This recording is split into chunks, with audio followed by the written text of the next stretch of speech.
NEC 406.9. C requires ground fault circuit interrupter, or GFCI, protection for all 125-volt single-phase 15 and 20 amp receptacles installed in bathrooms, garages, outdoor areas, receptacles not part of the service equipment, crawl spaces, unfinished basements, kitchens, countertop receptacles, and laundry areas. Because the water heater is located in a bathroom and is within reach of the urinals, it is considered to be in a hazardous location and requires GFCI protection. The GFCI breaker will trip if it detects a ground fault. A ground fault is an electrical fault where current flows through an unintended path to the ground. This could occur if the water heater's heating element fails and comes into contact with the water. The GFCI breaker will quickly disconnect the power to the water heater, preventing the risk of electrocution. There are additional considerations. NEC 422.31 requires that the GFCI breaker be readily accessible. The breaker should be placed in a visible and easily reachable location outside of the shower. NEC 110.9 requires that water heaters be installed according to the manufacturer's instructions. The manufacturer's instructions may specify specific requirements for GFCI protection.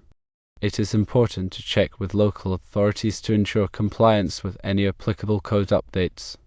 To ensure electrical safety and compliance with the NEC, a GFCI breaker is required for the water heater in this location. It is recommended to consult with a qualified electrician for proper installation and verification. Ground fault circuit interrupters are designed to protect people from electrical shock. They work by monitoring the current flowing through a circuit. If there is a difference of even a few milliamps between the current flowing into the circuit and the current flowing out, the GFCI will trip, quickly cutting off the power. This happens because the difference in current indicates that some of the current is leaking to ground, which could be through a person's body. GFCI protection is particularly important in bathrooms and other wet locations, where the risk of electrical shock is higher.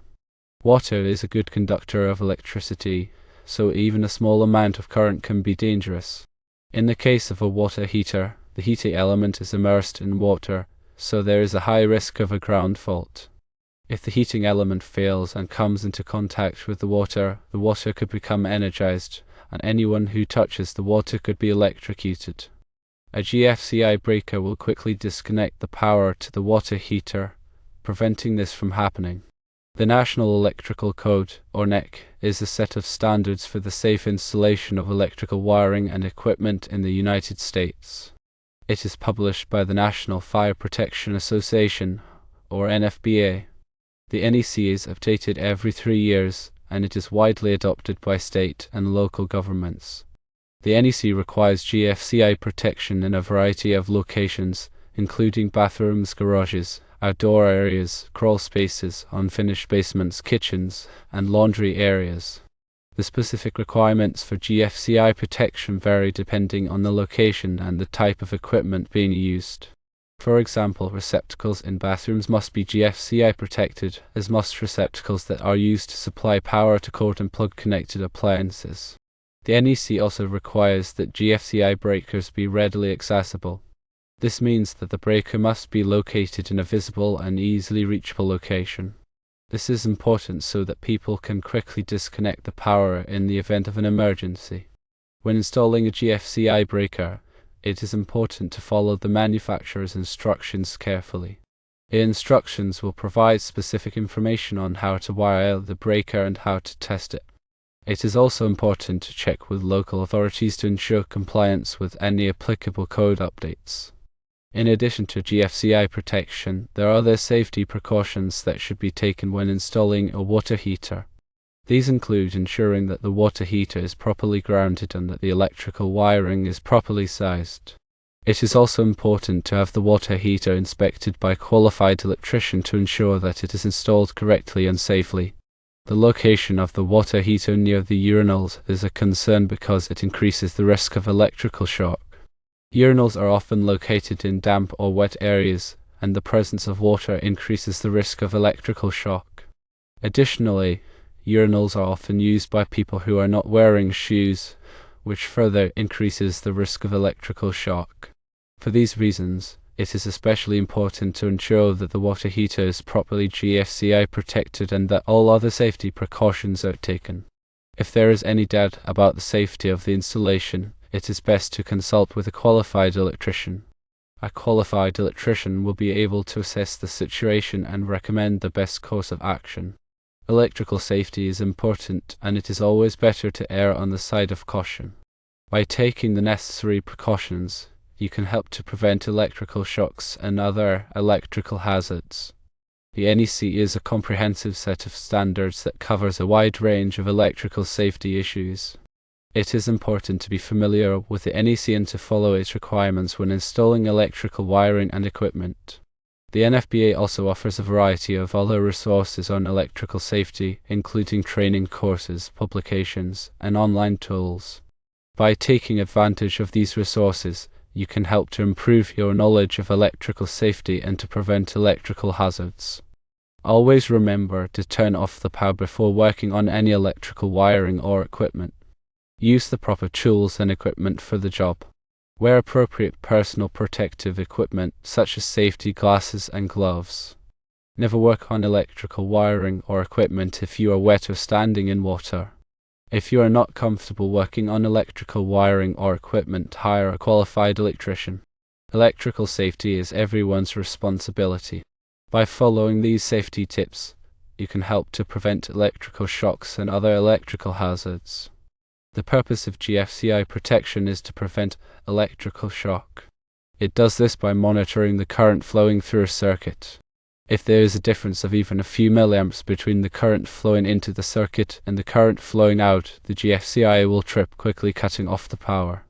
This happens because the difference in current indicates that some of the current is leaking to ground, which could be through a person's body. GFCI protection is particularly important in bathrooms and other wet locations where the risk of electrical shock is high. Water is a good conductor of electricity, so even a small amount of current can be dangerous. In the case of a water heater, the heating element is immersed in water, so there is a high risk of a ground fault. If the heating element fails and comes into contact with the water could become energized, and anyone who touches the water could be electrocuted. A GFCI breaker will quickly disconnect the power to the water heater, preventing this from happening. GFCI receptacles and breakers are tested by using a GFCI tester. This tester is plugged into the receptacle or connected to the breaker and will simulate a ground fault.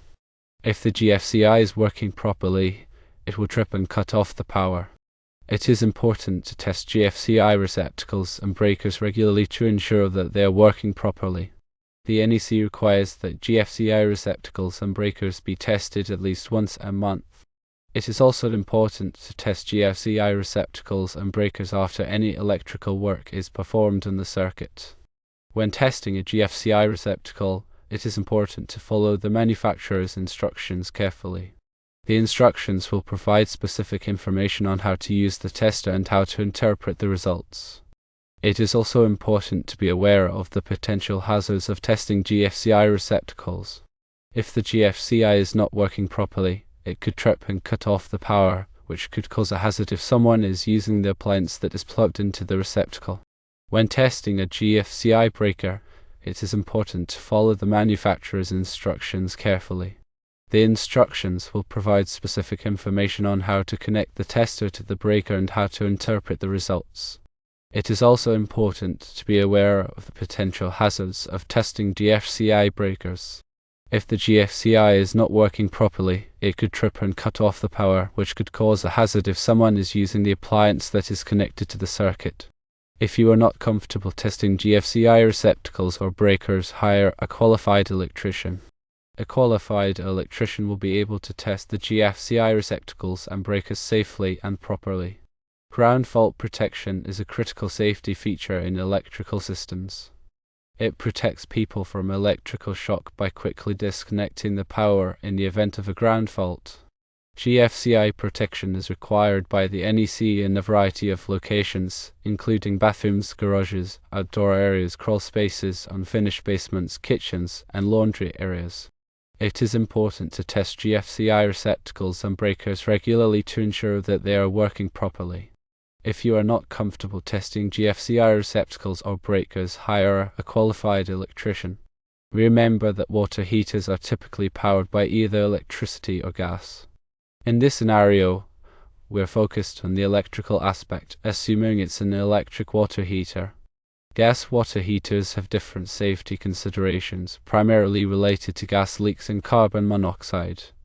The location near urinals introduces the potential for moisture and splashing, further emphasizing the need for GFCI protection on the electrical circuit.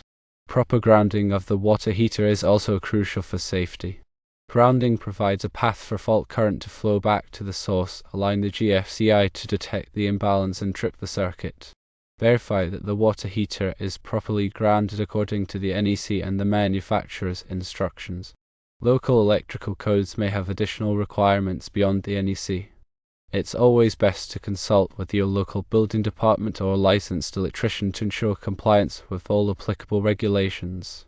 The readily accessible requirement for the GFCI breaker means that it should be easily reached without requiring tools or climbing over obstacles. This allows for quick access to reset the breaker in case of a trip. Consider the placement of the GFCI breaker carefully to ensure it meets this requirement. When selecting a GFCI breaker, choose one that is specifically designed for water heater applications. These breakers are typically rated for continuous use and can handle the higher current draw of a water heater. The NEC also addresses the installation of electrical equipment in damp or wet locations. Article 410 covers the requirements for lighting fixtures, lamp holders, and lamps in these locations. While it may not directly apply to the water heater itself, it's important to be aware of these requirements if any lighting is present in the same area. Proper wiring methods are essential for electrical safety. Ensure that all wiring is installed in accordance with the NEC and that the correct type of wiring is used for the application. Use conduit or other approved wiring methods to protect the wiring from physical damage. In addition to GFCI protection, consider installing surge protection for the water heater. Surges can damage electronic components and shorten the lifespan of the water heater. A surge protector will help to protect the water heater from these damaging surges. Regular maintenance of the water heater can help to prevent electrical problems. Inspect the wiring and connections periodically for signs of damage or corrosion. If any problems are found, have them repaired by a qualified electrician. The electrical panel that supplies power to the water heater should be properly labeled to indicate the circuit breaker that controls the water heater. This makes it easier to identify and shut off the power to the water heater in case of an emergency. If the water heater is located in a confined space, ensure that there is adequate ventilation to prevent overheating.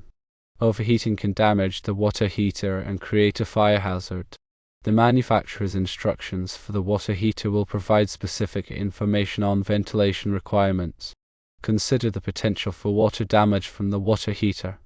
Install a drain pan under the water heater to catch any leaks. Connect the drain pan to a drain line to prevent water from accumulating and causing damage to the surrounding area. If the water heater is located in an area that is subject to freezing temperatures, insulate the water heater and the water pipes to prevent them from freezing. Freezing can damage the water heater and the water pipes. When replacing a water heater, always disconnect the power before starting work. This will help to prevent electrical shock. If you are not comfortable working with electricity, hire a qualified electrician to replace the water heater. Be sure to dispose of the old water heater properly. Contact your local recycling center or waste disposal company for information on how to dispose of the water heater safely. The NEC is a complex document, and it can be difficult to understand all of the requirements. If you have any questions about electrical safety, consult with a qualified electrician. A qualified electrician will be able to answer your questions and provide guidance on how to ensure that your electrical system is safe. Always prioritize safety when working with electricity. By taking the necessary precautions, you can help to prevent electrical shocks and other electrical hazards. Remember that electrical work can be dangerous if not done properly. If you are not comfortable working with electricity, hire a qualified electrician. The NEC is updated every 3 years, so it is important to stay up to date on the latest requirements. You can purchase a copy of the NEC from the NFPA website. The NFPA also offers a variety of other resources on electrical safety, including training courses, publications, and online tools. By taking advantage of these resources, you can help to improve your knowledge of electrical safety and to prevent electrical hazards. Always remember to turn off the power before working on any electrical wiring or equipment. Use the proper tools and equipment for the job. Wear appropriate personal protective equipment, such as safety glasses and gloves. Never work on electrical wiring or equipment if you are wet or standing in water. If you are not comfortable working on electrical wiring or equipment, hire a qualified electrician. Electrical safety is everyone's responsibility. By following these safety tips, you can help to prevent electrical shocks and other electrical hazards.